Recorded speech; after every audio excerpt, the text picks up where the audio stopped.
Hello all, कैसे हो आप सब। आई होप आप सब बहुत सही होंगे। Welcome to our YouTube channel readers and leaders. आज के वीडियो में हम न्यू बुक स्टार्ट करने जा रहे हैं जो कि है rich dad poor dad by Robert Kiyosaki. हम ऑलरेडी एक बुक पे वीडियो बना चुके हैं जो कि the richest man in Babylon. अगर आपने वो नहीं देखी है तो मैं लिंक डिस्क्रिप्शन बॉक्स में डाल दूँगी। अभी के लिए हम स्टार्ट करते हैं हमारी book the first chapter rich dad poor dad. So let's begin. Chapter 1 rich dad poor dad. Robert Kiyosaki के अनुसार मेरे दो डैडी थे, एक अमीर और दूसरे गरीब। एक बहुत पढ़े लिखे और समझदार थे, वे पीएचडी थे और उन्होंने अपने 4 साल के अंडर ग्रेजुएट कार्य को 2 साल से भी कम समय में पूरा कर लिया था। इसके बाद वे आगे पढ़ने के लिए Stanford university, university of Chicago तथा नॉर्थ वेस्टर्न यूनिवर्सिटी गए और यह सब उन्होंने पूरी तरह से स्कॉलरशिप के सहारे ही किया। मेरे दूसरे डैडी 8वीं से आगे नहीं पढ़े थे और दोनों ही अपने करियर में सफल थे। दोनों ने ज़िंदगी भर कड़ी मेहनत की थी। दोनों ने ही काफ़ी पैसा कमाया था, परंतु उनमें से एक पूरी ज़िंदगी पैसे के लिए परेशान होता रहा। दूसरा हवाई का सबसे अमीर व्यक्ति में से एक बन गया। एक के मरने पर उसके परिवार, चर्च और ज़रूरतमंदों को करोड़ों डॉलर की दौलत मिली। दूसरे अपने पीछे कर्ज छोड़कर मरा। मेरे दोनों डैडी इरादे के पक्के, चमत्कारी और प्रभावशाली थे। दोनों ने मुझे सलाह दी, परंतु उनकी सलाहें एक सी नहीं थी। दोनों ही शिक्षा पर बहुत जोर देते थे, परंतु उनके द्वारा सुझाए गए पढ़ाई के विषय अलग अलग थे।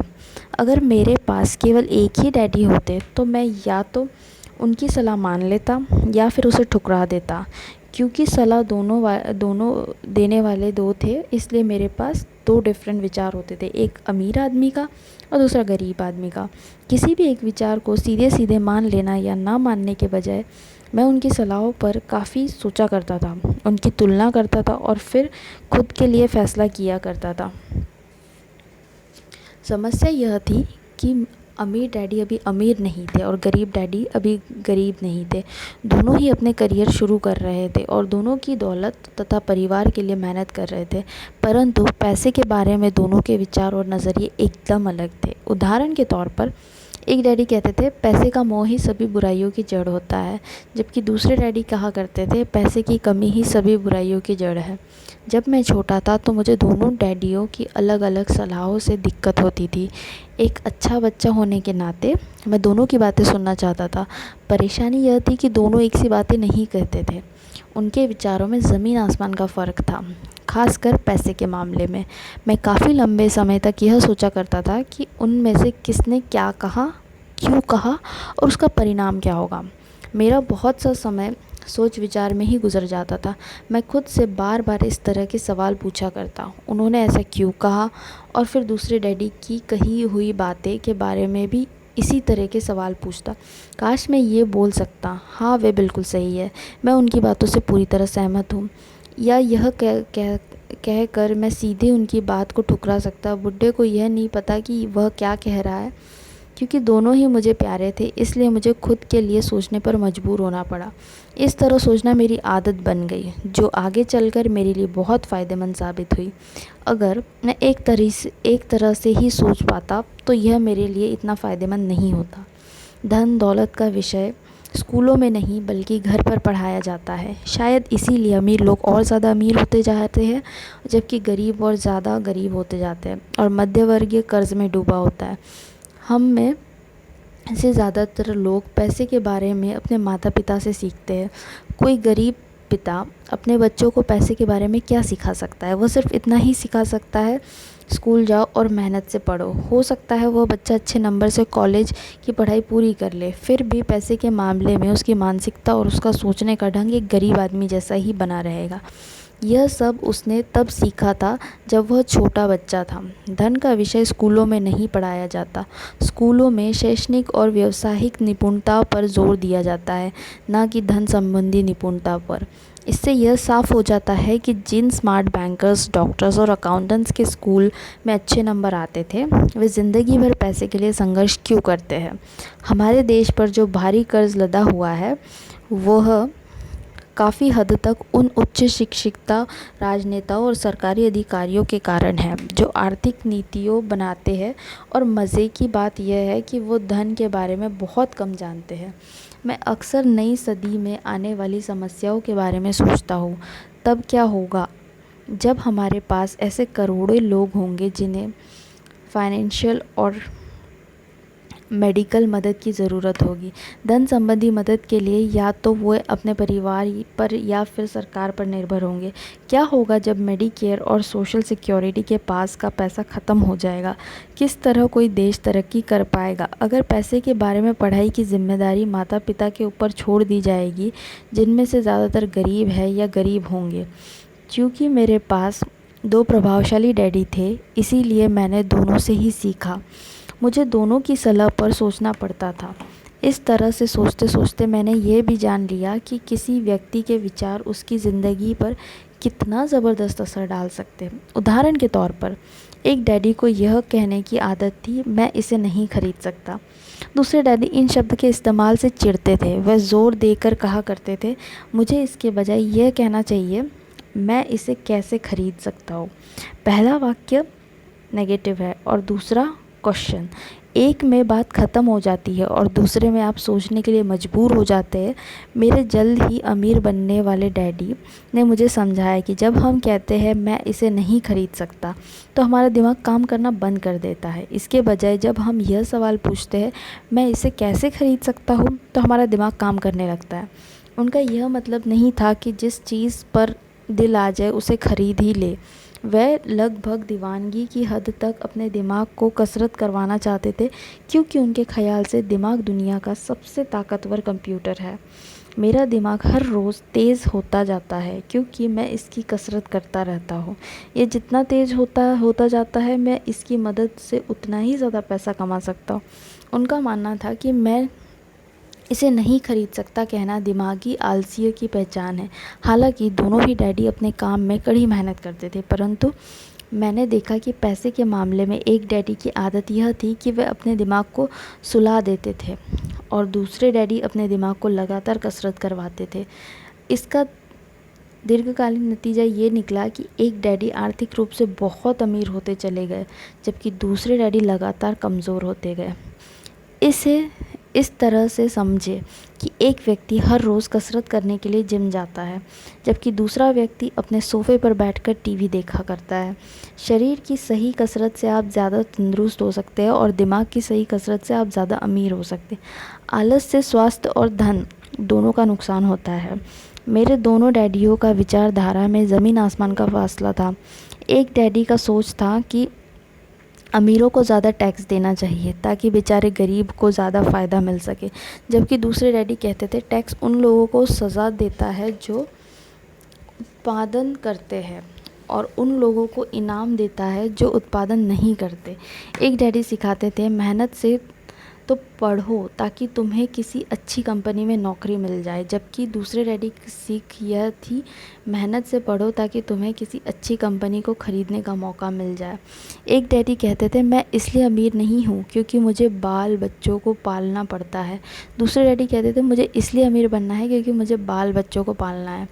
एक डैडी डिनर के टेबल पर पैसे और बिज़नेस के बारे में बात करने के लिए हमेशा प्रोत्साहित करते थे। दूसरे डैडी भोजन करते समय पैसे की बात करने के लिए मना करते थे। एक का कहना था जहाँ पैसे का सवाल हो सुरक्षित कदम उठाओ, खतरा मत उठाओ। दूसरों का कहना था खतरों का सामना करना सीखो। एक का मानना था हमारा घर ही हमारा सबसे बड़ा निवेश है, हमारी सबसे बड़ी संपत्ति है। दूसरे का मानना था मेरा घर मेरा लाइबिलिटी है, और अगर आपका घर आपकी नज़र में आपका सबसे बड़ा इन्वेस्टमेंट है तो आप कष्ट में है। दोनों ही डैडी अपनी बिल समय पर चुकाते थे, परंतु उनमें से एक सबसे पहले अपने बिल चुकाता था जबकि दूसरा सबसे आखिरी में। एक डैडी का यह मानना था कि कंपनी या सरकार को आपका ध्यान रखना चाहिए और आपकी ज़रूरतों को पूरा करना चाहिए। वह हमेशा सैलरी में बढ़ोतरी, रिटायरमेंट प्लान्स, मेडिकल लाभों और बीमारी की छुट्टियों के दिन और बाकी सुविधाओं के बारे में चिंतित रहते थे। वे अपने 2 चाचाओं से बहुत प्रभावित थे जो जो आर्मी में चले गए थे और 20 साल के सक्रिय जीवन के बाद उन्होंने अपना रिटायरमेंट और जीवन भर के आराम का इंतज़ाम कर लिया था। वे मेडिकल लाभ के विचार को पसंद करते थे और सेना द्वारा अपने रिटायर्ड कर्मचारियों को दी जा रही सुविधाओं को भी तारीफ़ करते थे। उन्हें विश्वविद्यालय का टेन्योर सिस्टम भी काफ़ी पसंद था। कई बार नौकरी से आजीवन मिल रही सुरक्षा और नौकरी के लाभ नौकरी से ज़्यादा महत्वपूर्ण हो जाते। वे अक्सर ये कहते थे, मैंने सरकार के लिए बहुत मेहनत से काम किया है और इसीलिए बदले में मुझे ये लाभ मिलने चाहिए। दूसरे डैडी पूरी तरह से आर्थिक स्वावलंबन में विश्वास करते थे। वे सुविधा भोगी मानसिकता के विरोधी थे। वे यह मानते थे कि इस तरह की मानसिकता लोगों को कमज़ोर और फाइनेंशियल रूप से ज़रूरतमंद बनाती है। उनका दृढ़ विश्वास था कि आदमी को फाइनेंशियल रूप से सक्षम होना चाहिए। एक डैडी कुछ डॉलर बचाने के लिए परेशान रहे। दूसरे डैडी एक के बाद एक निवेश करते रहे। एक डैडी ने मुझे बताया कि अच्छी नौकरी तलाशने के लिए अच्छा सा बायोडेटा कैसे लिखा जाए। दूसरे ने मुझे ये सिखाया कि कैसे मजबूत व्यावसायिक और वित्तीय योजनाएं लिखी जाए जिसमें मैं नौकरी दे सकूं। दो प्रभावशाली डैडियों के साथ रहने के कारण मुझे ये विश्लेषण करने का मौका मिला कि उनके विचारों का उनके जीवन पर कितना असर हो रहा है। मैंने पाया कि दरअसल लोग अपने विचारों से ही अपने जीवन को डायरेक्शन देते हैं। उदाहरण के तौर पर मेरे गरीब डैडी हमेशा कहा करते थे, मैं कभी अमीर नहीं बन पाऊंगा, और उनकी यह भविष्यवाणी सही साबित हुई। दूसरी तरफ मेरे अमीर डैडी हमेशा खुद को अमीर समझते थे। वह इस तरह की बातें करते थे, मैं अमीर हूँ और अमीर लोग ऐसा नहीं करते।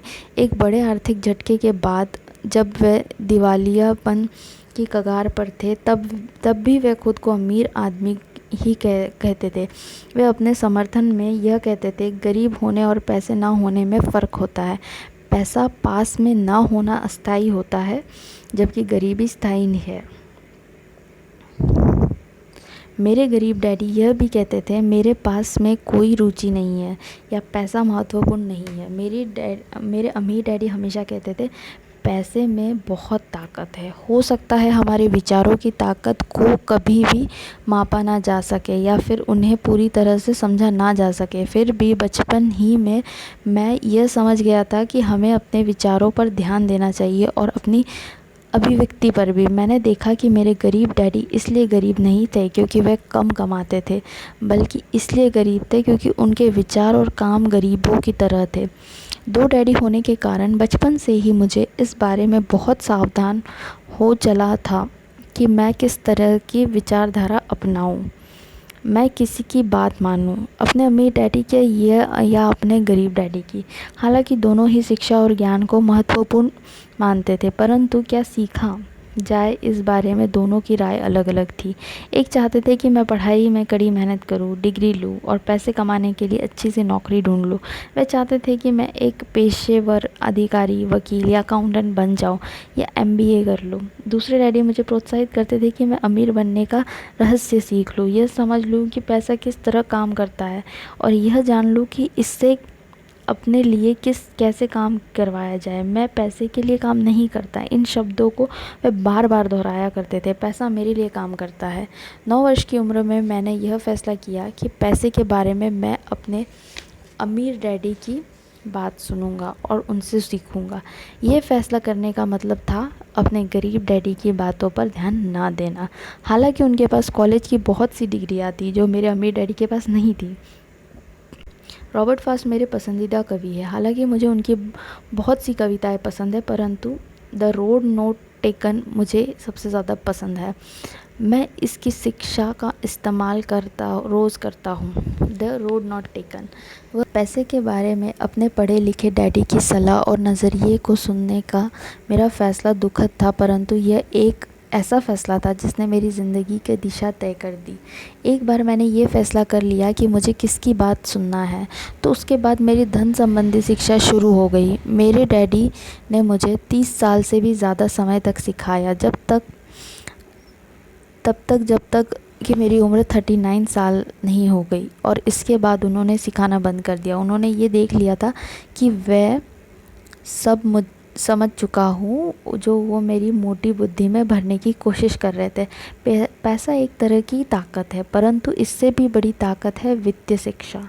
पैसा तो आता है और जाता रहता है, परंतु अगर आप यह जानते हैं कि पैसा किस तरह से काम करता है तो आप ज़्यादा ताकतवर हो जाते हैं और आप दौलत कमाना चालू कर सकते हैं। केवल सकारात्मक चिंता से ही समस्या हल नहीं हो सकती है, क्योंकि ज़्यादातर लोग स्कूल में पढ़ते हैं और वहाँ वह कभी यह नहीं सीख पाते कि पैसा किस तरह से काम करता है, इसलिए वे पैसे के लिए काम करने में अपनी सारी ज़िंदगी बर्बाद कर देते हैं। मेरी शिक्षा जब शुरू हुई थी तब मैं केवल 9 साल का था और इसी कारण मेरे अम्मी डैडी ने मुझे जो पाठ पढ़ाए थे वे बहुत आसान थे, और सारी बातों को छोड़कर विचार किया जाए तो उन्होंने मुझे 30 साल तक कुल 6 महत्वपूर्ण पाठ पढ़ाए। यह पुस्तक उन्हीं 6 पाठों के बारे में है और इससे भी उतना ही आसान बनाने की कोशिश की गई है जितना कि मेरे अम्मी डैडी ने इन्हें मेरे लिए आसान बनाया था। यह पाठ आपके लिए जवाब की तरह नहीं लिखे गए हैं, बल्कि मार्गदर्शन की तरह लिखे गए हैं। ऐसे डायरेक्शन जो ज़्यादा अमीर बनने में आपकी और आपके बच्चों की मदद करेंगे, चाहे बदलती हुई इस अनिश्चित दुनिया में कुछ भी होता रहे। यही था हमारा फर्स्ट चैप्टर फ्रेंड्स। आपको ये वीडियो कैसा लगा? Do share your valuable thoughts in the comment section and don't forget to subscribe our YouTube channel. Till then, keep reading and keep learning. Thank you for watching.